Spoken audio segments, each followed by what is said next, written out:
بسم اللہ الرحمن الرحیم۔ شروع کرتا ہوں اللہ کے نام سے جو بڑا مہربان نہایت رحم والا ہے۔ پیارے محترم سامعین کرام، آج کا موضوع قرآن مجید کی روشنی میں مردہ زندہ ہونے کا ایک واقعہ اور قصہ۔ السلام علیکم ورحمۃ اللہ وبرکاتہ۔ وَإِذْ قَتَلْتُمْ نَفْسًا فَادَّارَأْتُمْ فِيهَا وَاللَّهُ مُخْرِجٌ مَا كُنْتُمْ تَكْتُمُونَ۔ اور جب تم نے ایک جان کو قتل کر دیا پھر اس کے بارے میں ایک دوسرے پر ڈالنے لگے، اور اللہ تعالی کو منظور تھا کہ اس کو ظاہر فرمائے جس کو تم چھپا رہے ہو۔ فَقُلْنَا اضْرِبُوهُ بِبَعْضِهَا كَذَلِكَ يُحْيِي اللَّهُ الْمَوْتَى وَيُرِيكُمْ آيَاتِهِ لَعَلَّكُمْ تَعْقِلُونَ۔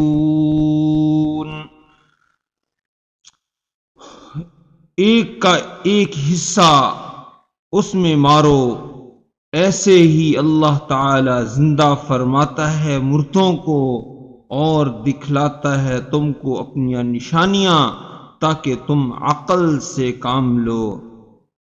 پیارے محترم سامعین کرام، ان آیات میں سابقہ قوموں کا ذکر کیا گیا ہے، بیان کیا گیا ہے، اور یہ بیان فرمایا ہے کہ ذبح بقرہ یعنی بیل کا حکم کیوں ہوا تھا۔ ارشاد فرمایا کہ تم نے ایک خون کر دیا تھا اور اس خون کو ایک دوسرے پر ڈال رہے تھے، یعنی ایک دوسرے پر الزام تراشی قومیں کر رہی تھیں۔ قاتل اقراری نہیں تھا، یعنی قاتل اپنا قتل نہیں مان رہا تھا، اور ہمیں منظور تھا کہ اس کے قاتل کا لوگوں کو علم ہو جائے، لہذا ہم نے یہ طریقہ بتایا کہ جو بیل ذبح کیا ہے اس کا ٹکڑا مقتول کی لاش سے لگا دو، یعنی اس کا جانور کا گوشت جو قاتل بندہ ہوا ہے، قتل ہوا ہے، اس کے ساتھ اس بیل کا گوشت لگا دو۔ پیارے محترم سامعین کرام، تفسیر کی کتابوں میں لکھا ہے کہ ان لوگوں نے اس بیل کا ایک ٹکڑا لے کر مقتول کے مونڈھوں کے درمیان لگا دیا، چنانچہ وہ زندہ ہو گیا۔ اس سے پوچھا کہ تجھے کس نے قتل کیا ہے؟ تو اس نے کہا کہ مجھے میرے بھائی کے بیٹے نے قتل کیا ہے، یعنی میرے بھتیجے نے قتل کیا ہے، جس کا مقصد یہ تھا کہ وہ میرا مال بھی لے لے اور میری بیٹی سے نکاح بھی کر لے۔ پیارے محترم سامعین کرام، یہ بات بیان کر کے وہ شخص دوبارہ مر گیا اور قصاص میں قاتل کو قتل کر دیا گیا۔ یہاں یہ سوال اٹھانا بے جا ہے کہ اللہ تعالی کو یوں بھی قدرت ہے کہ جس مردہ کو چاہے زندہ فرمائے، پھر اس کے لیے بیل کا ذبح ہونا اور مقتول کو اس کے گوشت کا ٹکڑا مار جانا مشروط کیا گیا۔ در حقیقت اللہ تعالی کی حکمتوں کو سمجھنا مخلوق کے بس کی بات نہیں ہے، یہ مخلوق کے بس کا کام نہیں ہے اور نہ سمجھنے کی ضرورت ہے۔ اللہ تعالی کی تکوین اور تشریع میں جو حکمتیں ہیں ان میں سے کوئی بھی کبھی سمجھ میں آ جاتی ہیں اور کبھی اللہ تعالی کی حکمتیں سمجھ میں نہیں آتی۔ مومن بندے کا کام ماننا ہے اور عمل کرنا ہے۔ پیارے محترم سامعین کرام، ذبح بقرہ یعنی ذبح بیل سے متعلق ایک حکمت یہ بھی ہو سکتی ہے کہ بنی اسرائیل کی حجت بازی اور کجروی کا حال عام لوگوں کو ان کے بعد آنے والی نسلوں کو معلوم ہو جائے تاکہ وہ ایسا نہ کریں۔ اس کے بعد اللہ جل شانہ نے ارشاد فرمایا كَذَلِكَ يُحْيِي اللَّهُ الْمَوْتَى وَيُرِيكُمْ آيَاتِهِ لَعَلَّكُمْ تَعْقِلُونَ۔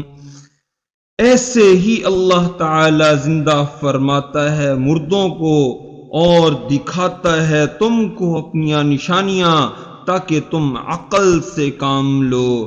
پیارے محترم سامعین کرام، موت کے بعد زندہ کرنا اور حساب کتاب کے لیے قبروں سے اٹھایا جانا قرآن و حدیث میں جگہ جگہ ذکر کیا گیا ہے۔ اس بات کی تسلیم کرنے سے بہت سے لوگوں کو انکار رہا ہے کہ موت کے بعد زندہ ہوں گے۔ ان کے اشکالات قرآن مجید میں دور کیے گئے ہیں، اور بعض مرتبہ اللہ تعالی نے مردوں کو زندہ کر کے دکھایا ہے۔ ان مواقع میں سے ایک موقع یہ بھی تھا کہ مقتول نے بحکم خدا زندہ ہو کر قاتل کا نام بتا دیا، اور یہ واقعہ حاضرین کے سامنے ہوا اور لوگوں نے یہ سب کچھ دیکھا، سب دیکھ لیا کہ مردہ زندہ ہوا ہے، اور تواتر کے ساتھ یہ قصہ لوگوں تک پہنچ گیا۔ تو اب موت کے بعد زندہ ہونے کا انکار کرنے کی گنجائش ہی نہیں رہی۔ عقلاً بھی یہ بات ثابت ہے کہ اللہ تعالی کو مردوں کے زندہ کرنے پر قدرت حاصل ہے، اور بعض مواقع میں حاضرین نے اپنی آنکھوں سے مردے کو زندہ ہوتے ہوئے دیکھا ہے۔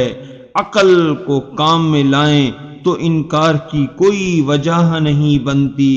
پیارے محترم سامعین کرام، یہ تھا قرآن کی آیات سے واقعہ بنی اسرائیل کی قوم کا کہ انہوں نے ایک مردے کو قتل ہوتے ہوئے دیکھا اور پھر زندہ ہوتے ہوئے دیکھا، اور اس سے یہ پوچھا کہ تمہیں کس نے قتل کیا، اور اس نے اپنی زبان سے یہ بتا دیا کہ مجھے میرے بھتیجے نے مجھے قتل کیا ہے میری جائیداد لینے کے لیے اور میری بیٹی سے رشتہ کرنے کے لیے۔